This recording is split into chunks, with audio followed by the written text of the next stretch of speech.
Untuk mengetahui prospek IHSG hari ini dan rekomendasinya, kita sudah bersama Robert Sebastian, Equity Analyst dari Ciptadana Sekuritas. Mas Robert, seperti apa IHSG hari ini? Kalau kita kemarin lihat IHSG sempat rebound karena teknikal dan hari ini juga dibuka menguat. Seperti apa prospek penguatannya untuk hari ini? Ya, kalau hari ini saya mencermati IHSG akan bergerak di rentang 6.010 hingga 6.113 dikarenakan ini akan ditutup di zona positif. Kita melihat ada banyak data dari domestik maupun data-data dari global yang bisa mendukung pergerakan IHSG hari ini. Kalau dari domestik sendiri, tadi ada data penjualan mobil dan juga investor masih menanti data surplus neraca perdagangan ya, yang diekspektasi surplus oleh para ekonom dan para analis. Sehingga kalau kita lihat data-data domestik ini mampu memberikan sentimen positif kepada IHSG dan mampu mendorong kinerja IHSG. Selain itu juga kita melihat penguatan harga-harga komoditas seperti hari ini ada komoditas nikel ditutup menguat ya. Maksud saya di pergerakannya penguat dan juga masih dalam tren penguatan. Mengapa ini sangat berpengaruh? Karena ini berpengaruh kepada saham-saham metal kita yaitu seperti Antam dan juga TIMS yang kita tahu market cap mereka cukup besar di pasar sehingga apabila underlying-nya atau komoditasnya itu mengalami kenaikan maka harga sahamnya juga akan ikut terdorong naik dan ini bisa menahan penurunan dan bahkan bisa menjadi katalis untuk IHSG ke depannya. Jadi secara harga-harga komoditas saya melihat masih dalam tren penguatan dan masih cukup stabil sehingga ini bisa menjadi outlook yang positif untuk investor. Baik, sebesar apa potensi profit taking untuk hari ini?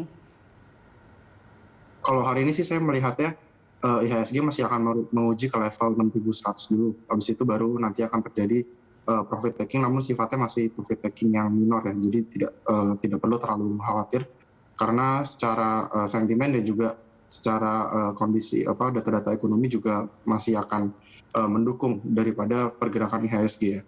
Dan juga investor juga menanti rilis beberapa masih menanti rilis full year 2020 yang memang kalau kita tahu banyak emiten mengalami masa-masa sulit dari 2020 dan resultnya tentu saja tidak terlalu menggembirakan. Namun yang investor bisa tunggu adalah result daripada kuartal 1 2021 ini yang kita harapkan bisa menjadi cerminan pemulihan ekonomi. Karena kalau kita lihat dari industri sendiri, beberapa data seperti tadi data penjualan mobil, data distribusi gas, data penjualan retail, itu semuanya membaik dan cukup positif ya. Jadi kalau kita lihat dari situ kita bisa menyimpulkan bahwa vaksin bekerja cukup baik untuk pemulihan ekonomi, terutama di kuartal 1 2021 ini. Ya, jika data otomotif membaik, seperti apa kaitannya terhadap emiten sektor otomotif sendiri? Ya, apabila data ekonomi, data otomotif ini membaik, tentu ini sangat positif untuk saham Astra International, saham Indomobil atau IMAS, karena kita melihat top line mereka cukup terpuruk di 2020. Top line itu adalah revenue mereka cukup terpuruk ya. Lalu apabila terjadi pemulihan penjualan, berarti trennya sudah mulai ke arah positif dan vaksin ini bekerja cukup baik untuk pemulihan daripada pendapatan mereka. Sehingga ke depannya mereka bisa membukukan laba bersih yang lebih tinggi di akhir tahun 2021 ini. Dikarenakan penjualan meningkat. Sektor-sektor apa saja yang Anda rekomendasikan untuk hari ini terkait juga dengan adanya himbauan justru ya untuk warga untuk melakukan pulang kampung hari ini karena nanti tanggal bulan depan akan dibatasi. Apakah itu berpengaruh langsung terhadap sektor pariwisata misalnya atau sektor penerbangan, sektor transportasi? Ya, saya rasa untuk larangan mudik sendiri sudah terprice in atau sudah tercermin di penurunan harga saham pada saat koreksi kemarin ya.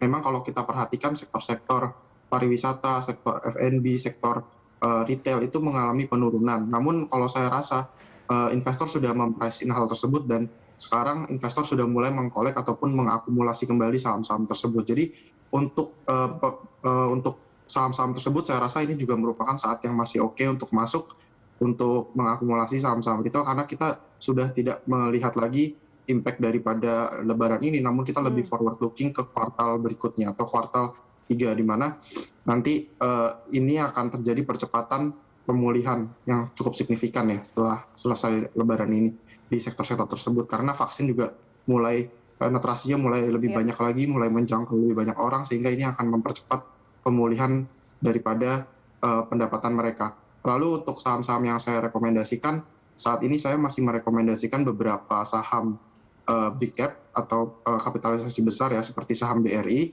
saham Astra dan juga saham semen Gresik. Ini menurut saya yang cukup menarik untuk dicermati saat IHSG baru mengalami recovery seperti ini. Secara valuasi masih cukup terdiskon, ini asing juga mulai mengumpuli saham-saham seperti ini, jadi ini saat yang tepat untuk investor menurut saya. Baik, terakhir untuk sektor consumers, Mas, saham-saham apa saja yang Anda rekomendasikan? Ya, untuk sektor consumer saya merekomendasikan saham AISA ya, atau 3 pilar, lalu juga ada saham Indofood. Mengapa saya merekomendasikan AISA? Karena ini merupakan turnaround story ya, ataupun kinerjanya membaik di tahun ini dikarenakan efisiensi ataupun penurunan dari beban operasional sehingga bakal mendongkrak dia punya net profit ya. Selain itu juga saya merekomendasikan saham Indofood karena Indofood ini tidak hanya sekedar consumer tapi juga di dalamnya terdapat saham agribisnis, yaitu di dalamnya terdapat LSIP atau London Sumatera, sehingga ketika CPO menguat ini juga akan berpengaruh positif terhadap saham Indofood, dan menjelang Ramadan seperti ini juga tentu pendapatan di kuartal 2 nanti akan membaik. Baik. Terima kasih atas informasi dan analisis Anda, Mas Robert Sebastian. Demikian tadi pemirsa, Robert Sebastian, Equity Analyst Ciptadana Sekuritas.